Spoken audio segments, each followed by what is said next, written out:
Hello everyone, and welcome to a new season of Gooey's Dungeon Dive, the podcast where I, Gooey, play through and rank all of the dungeons in the Legend of Zelda series. And in our newest season, we're tackling Ocarina of Time. After we saw dungeon design evolve in A Link to the Past, and some of the conventions of the series really take shape in Link's Awakening, we're now moving onto a big step into the third dimension. We're going to see how they accomplish this by first talking about the very first dungeon, which is inside the Deku tree. The first thing that leaps out to me about this specific dungeon is that it's continuing the trend of some of these out-of-the-box concepts for dungeons. This dungeon's not just some video game level, it's not just a series of rooms. It's actually a character in the game. In this case, it's the guardian spirit of Kokiri Forest, where our heroes Link and Navi reside. He tells us of the growing evil in the land that has both invaded our own nightmares and also cursed him. There's a motivation here for both our protagonists, you could say, which is to go inside. He asks us to go inside of him and help break the curse. Right away, we kind of get inside this dungeon the first looks of what we can do in 3 dimensions with Zelda. We've had kind of these like tower dungeons in the series before that have kind of explored the concept of verticality, but now being able to see 3 dimensions, all the way to the top of the tree trunk really gives us a sense of like the grand nature of this and other dungeons in the future. It plays back into the thematics of the dungeon quite well. We have this truly haunting melody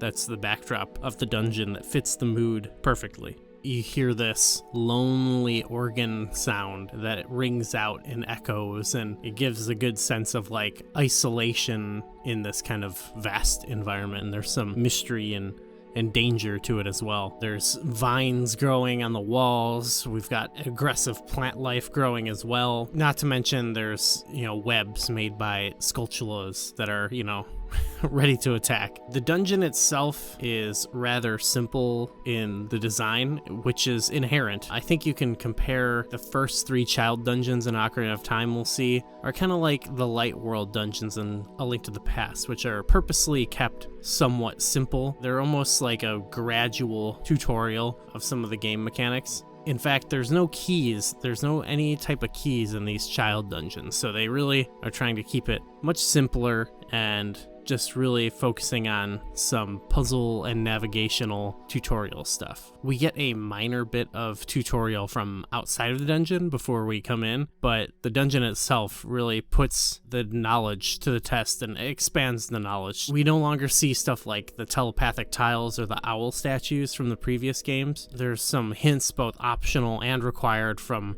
our ever-present companion, Navi. I think it makes sense in this game, though it's kind of maybe a poor trend throughout the series, but I think Navi is an appropriate hint giver in this. On top of that, we have some Deku scrubs who act as minions of the final boss that infest the Great Deku Tree that also give hints when they're defeated. It's a nice way of fusing the world with the tutorial, actually. There's tutorials here for just learning about combat with both the sword and the slingshot, which is the dungeon item, you could say. They start off with enemies that have limited mobility, and eventually, they get to specific weak points, and then gradually they work up to some that are more mobile and more aggressive even. That'll lead all the way to the final boss as the real test of the skills we learned. We also learn about climbing, some platforming, diving, block pushing, and even a little bit to show you about collecting some of those extra goodies like the gold Skulltulas. There's even a growing complexity of torch and fire burning puzzles. It's pretty simple, but it reminds me a lot of like pushing down the tiles in like the Eastern Palace in A Link to the Past. So simple, but nice and effective. Speaking of, there's one major puzzle in this dungeon. It's kind of the big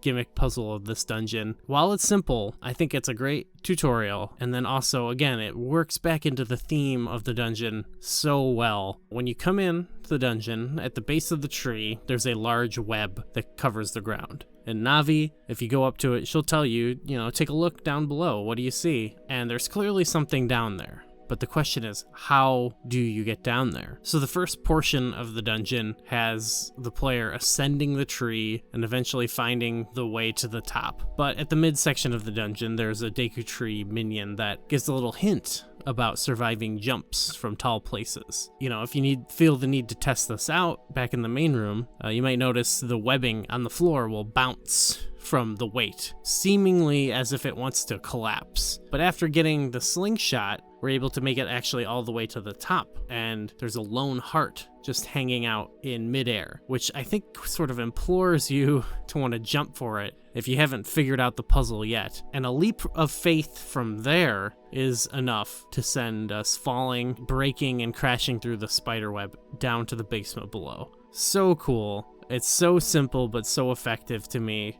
This blew my mind as a kid, and I think to this day I just still think it's really cool. In the basement, you eventually get to a place with another web, but this time it has no room above it to make such a leap like we did before. But we're sort of taught here various ways of lighting Deku sticks to burn things, and we see that can burn spider webs. So the final puzzle has us burning that web, which sends us even further and deeper into the basement of this dungeon, which leads us right outside the lair of the final boss. There's one final minion puzzle of defeating the Deku Scrubs in the correct order. And I don't know, it's just a nice little story that runs throughout the dungeon. But they finally give you a hint after defeating them, and that leads us right into the final boss room, which is the parasitic armored arachnid Goma.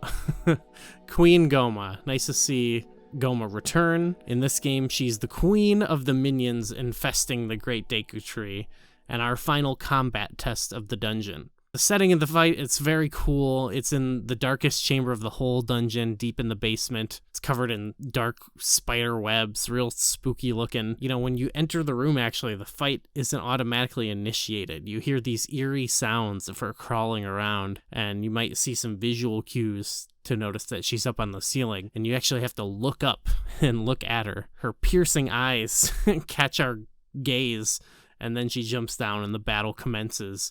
But I love that. It's very spooky, like, you can really only see her eye until, you really notice her. So for a seasoned player, she can be taken down pretty easily. She's a good, final tutorial test of some of these fundamental combat mechanics that are taught in the dungeon. We've got some of the information from her minions that she can only be damaged by the sword when she's stunned, but then Navi tells us that she's vulnerable when her eye turns red. So it's simple enough. Eye turns red, stunner, attack. But there's also a little second phase, which some potential damage can also be done. She climbs up to the ceiling and gives birth to some of the little Goma larva that we've encountered earlier in the dungeon, and that will attack us if you don't kill their eggs quickly. But, keen-eyed players will probably notice that when she does this, her eye also turns red there. Now it's a real test of using your slingshot where you can shoot her down, bring her down, and then, get some hits in. Again, it's not a super difficult boss. I can beat it really quick now without really thinking about it. For a new player, I think it's a great way of teaching the game without holding your hand too much, which overall I think that's what makes the Great Deku Tree so awesome, similar to some of these previous games where they get you in there, and while the gameplay is not the most advanced, they get you into some of the actual gameplay while teaching you the mechanics at the same time to maximize the fun part. There's a little postscript to this dungeon. We're brought into the larger objective of the game, where we learn all about creation of the Triforce, the great golden power which was left behind by the goddesses, and the wicked man who cursed the Deku Tree in his quest to obtain it. The Deku Tree gives us the Kokiri Emerald, the spiritual stone of the forest, and access to go seek out Zelda, the Princess of Destiny. Heartbreaking scene, but Link and Navi must watch as the Great Deku Tree passes before their eyes. Woof. So yeah, like I said, this is a great dungeon. I'm gonna pull up the ranking now. It really does teach you. That's what I love about it. It's thematically strong. It's fun to play. And it also teaches you, in the context of the game, you don't have the super long tutorial beforehand. You know, you just go, you get your sword, your shield. There's some optional stuff if you want to learn about it, but you can also just learn a lot about it by playing. I think so far, this is, I mean, I love the hot and heavy beginning of A Link to the Past. That definitely rivals this as an intro to a game. But overall, I think the Great Deku Tree does both things extremely well, being a tutorial and being an excellent dungeon.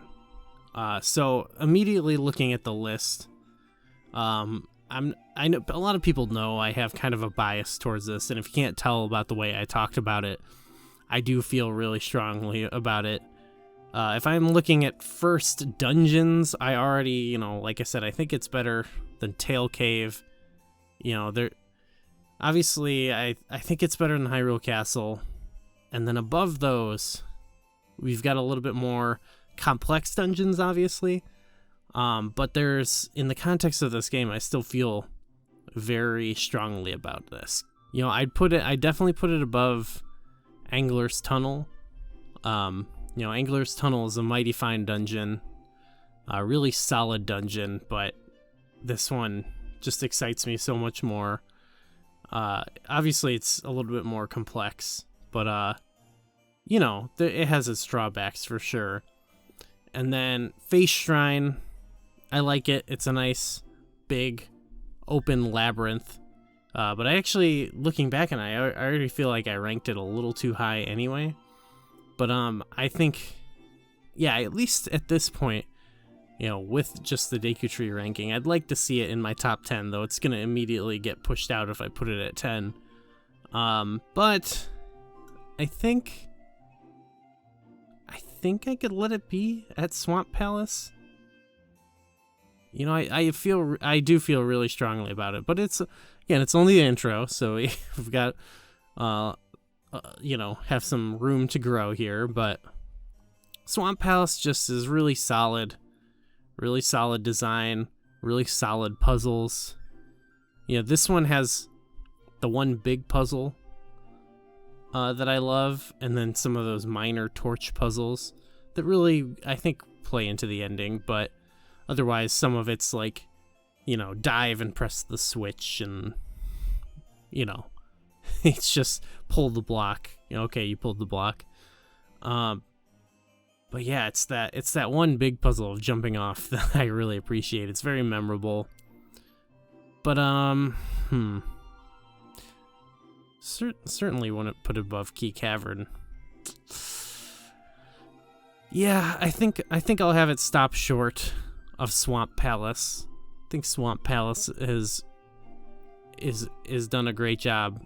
Very straightforward dungeon, but very solid, and obviously also paved the way with its water level type mechanics and just a really fun navigation puzzle in general with the switches. So I'll put that above. I think the Great Deku Tree can rest here. It's a pretty solid spot. So there we have it. We're into Ocarina of Time. Yeah. I'm really excited to see where we go from here. Other dungeons I like less than this one, other ones I think I like more. So I think we'll see this list fill out in a definitely more interesting way. So again, thanks for coming back to the new season. Hopefully you enjoyed some of the little bonus videos I did. Let me know still if you think a Discord. I've been kind of teasing the idea of that. If you think that's a good idea, or maybe at this point I've already decided that I wanted one for this, so check the description and see if that's there.